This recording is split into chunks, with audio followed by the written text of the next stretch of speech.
अस्सलामु अलैकुम वरहमतुल्लाहि वबरकातुहू। कारी सफ़दर ऑफिशियल आप सब लोगों की खिदमत में हाज़िर है। उम्मीद करता हूँ मेरे तमाम व्यूवर एंड सब्सक्राइबर अल्लाह की तौफ़ीक और इनायत से खैर व आफ़ियत से होंगे। दोस्तों, आज की इस वीडियो में मैं आप लोगों के सामने 4 इम्पॉर्टेंट चीज़ें ज़िक्र करूँगा। मुझे ये लगता है कि ये चारों चीज़ें हमारे इस माशरे में इतनी ज़्यादा इम्पॉर्टेंस इख्तियार कर चुकी हैं जिसकी कोई इंतहा नहीं है। सबसे पहली चीज़ ये है कि आज मैं इस वीडियो में आप लोगों को बताऊंगा औलाद के लिए आपको कौन सा अमल करना चाहिए। 10 साल की बंदिश 10 साल से बंदिश चल रही है, 5 साल से आपकी औलाद में बंदिश है, इवन के 20-20 साल से इवन 30 ईयर तक भी ऐसी बहुत सारी औरतें हैं कि जिनकी औलाद की जो बंदिश है वो कर दी गई है।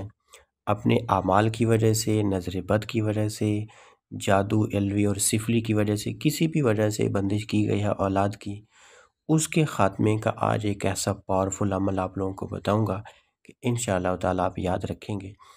दूसरा, औलाद होगी तो औलाद खूबसूरत कैसे होगी, उसके लिए भी इंशाअल्लाह आज एक वजीफ़ा आप लोगों के सामने शेयर करूँगा।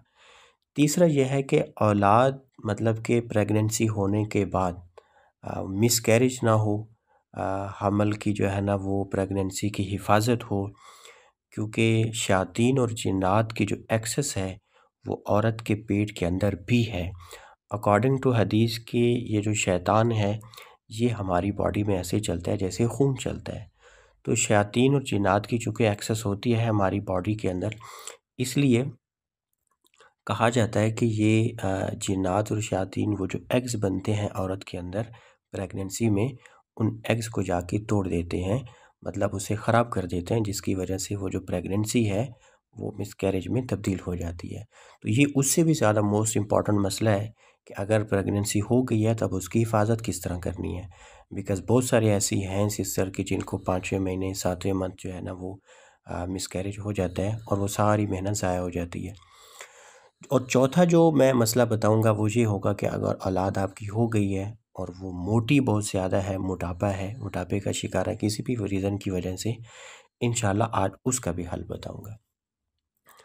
तो दोस्तों, आप याद रखें कि औलाद के लिए आपने एक छोटा सा वजीफ़ा करना है। वो वजीफ़ा यह है कि आपने अव्वल आखिर 3 दफ़ा दुरूद पाक पढ़ना है और फिर आपने पढ़ना है कुल हुवल्लाहु अहद अल्लाहु समद लम यलिद वलम यूलद वलम यकुल लहू कुफुवन अहद। सूरह इखलास पढ़नी है विद बिस्मिल्लाहिर्रहमानिर्रहीम। सिर्फ़ आपने इसकी 2 तस्बीहात करनी है, सिर्फ़ 2 तस्बीहात करनी है। और 2 तस्बीहात करने के बाद आपने ये जो दोनों तस्बीहात हैं ये आपने हज़रत इब्राहीम अलैहिस्सलाम और हज़रत ज़करिया अलैहिस्सलाम को आपने हदिया करनी है। हदिया करने के बाद आपने याद रखें कि ये वाला जो वजीफ़ा है ये आपने फ़जर की नमाज़ के बाद करना है। कम से कम 15-20-25 मिनट आपके लग जाएंगे। बिल्कुल तसल्ली से पढ़ना है, अल्लाह की तौहीद का तसव्वुर करके जो इस सूरत के अंदर अल्लाह ने बयान की है। बेहतर यह है कि इसके मीनिंग पे थोड़ा सा गौर कर लिया जाए तो और ज़्यादा आसान हो जाएगा। बस ये इन दोनों हस्तियों को आपने हदिया करनी है और अल्लाह से कहना है, या अल्लाह इन दोनों हज़रात की बरकत से, यानी हज़रत इब्राहीम अलैहिस्सलाम और हज़रत ज़करिया अलैहिस्सलाम, इनकी बरकत से या अल्लाह मुझे औलाद की इस नेमत से नवाज दे। दोस्तों, ये पहली पहली चीज़ है। दूसरी चीज़ अब ये आ जाती है कि अगर प्रेगनेंसी हो जाती है, दोस्तों ये अमल आपने सिर्फ 40 दिन करना है। और हमारे मुर्शिद जी फरमाया करते थे कि जिस किसी की भी औलाद की बंदिश है और मैंने ये अमल जिस किसी को भी दिया है, 1 महीना और मैक्सिमम 1.5 मंथ के अंदर अंदर इंशाअल्लाह ताला प्रेगनेंसी इस इन सूरतों की बरकत से, सॉरी, इन हदिया करने की वजह से, इन हस्तियों को जो हम हदिया करेंगे यानी हज़रत इब्राहीम और हज़रत ज़करिया अलैहिस्सलाम को, इनकी बरकत की वजह से इंशाअल्लाह सिर्फ 40 दिन के अंदर अंदर इंशाअल्लाह प्रेगनेंसी हो जाएगी। लेकिन उसके साथ एक शर्त ये भी है कि इन 40 दिनों में कम से कम 3 दफ़ा मुबाशरत का होना ज़रूरी है। यानी रिश्ता अज़दवाजियत जो है वो इन 40 दिनों में 3 दफ़ा होना ज़रूरी है। दोस्तों, अब आ जाते हैं कि अगर प्रेगनेंसी आपको हो गई तो उसके बाद अब हमने इसकी हिफाजत कैसे करनी है, क्योंकि ये उससे भी ज़्यादा मोस्ट क्रिटिकल इशू है।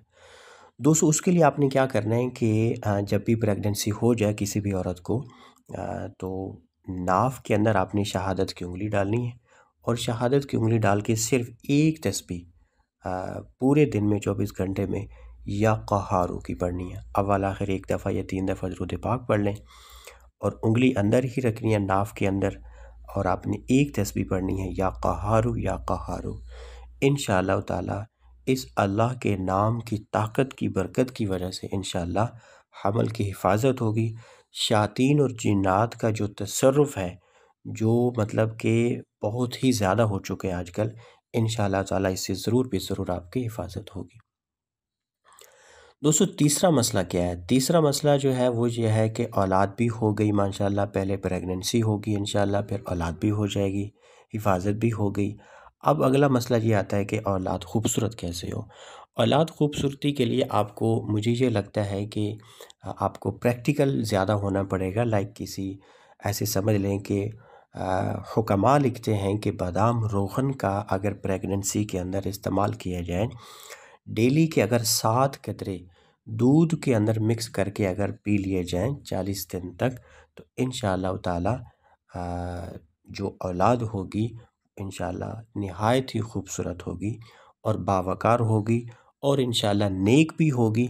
नेकी के लिए ज़रूरी है कि आप ख़ुद भी हलाल का एहतमाम करें, हराम से बचें, नेकी का एहतमाम करें, हराम कामों से भी और हराम रिस्क से भी अपने आप की हिफाजत करें, तो इंशाअल्लाह ताला औलाद भी होगी, खूबसूरत भी होगी और इंशाअल्लाह नेक भी होगी।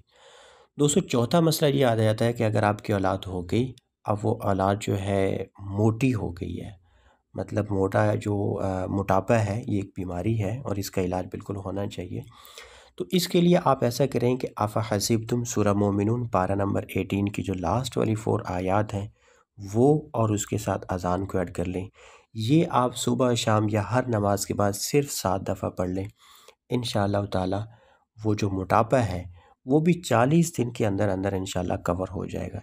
इसके साथ अगर यानी कि अमरूद का इस्तेमाल करवा दिया जाए बच्चों को, जो छोटे बच्चे हैं जो खा सकते हों, तो इंशाअल्लाह ताला उनका ये जो मोटापा है वो बड़ी जल्दी जो है ना कवर हो जाएगा। दोस्तों ये एक शॉर्ट सी वीडियो मैंने बना दी है और इसमें मैंने 4 मसलों को इंशाअल्लाह आप लोगों को इसका हल बताया है। मुझे उम्मीद है ये अमल जो भी करेगा उसको इंशाअल्लाह ताला ख़ुसूसी इजाज़त होगी। जिस किसी सिस्टर ने भी ये अमल किया, मुझे उम्मीद है इंशाअल्लाह अल्लाह पाक के नाम की ताकत से और इस सूरत की बरकत से और हज़रत इब्राहीम और हज़रत ज़करिया अलैहिस्सलाम को हदिया करने की बरकत से इंशाअल्लाह औलाद भी होगी, मिसकैरेज नहीं होगा, इंशाअल्लाह हिफाजत भी होगी, खूबसूरत भी होगी, नेक भी होगी और इंशाअल्लाह हेल्दी सेहतमंद होगी और मोटापा भी इंशाअल्लाह नहीं होगा। दोस्तों चैनल को सब्सक्राइब करना, वीडियोस को लाइक करना, शेयर करना, कमेंट करना बिल्कुल ना भूलिएगा। इंशाअल्लाह अगली कुछ वीडियोस में आप लोगों से मुलाकात होगी। अस्सलामु अलैकुम व रहमतुल्लाहि व बरकातुहू।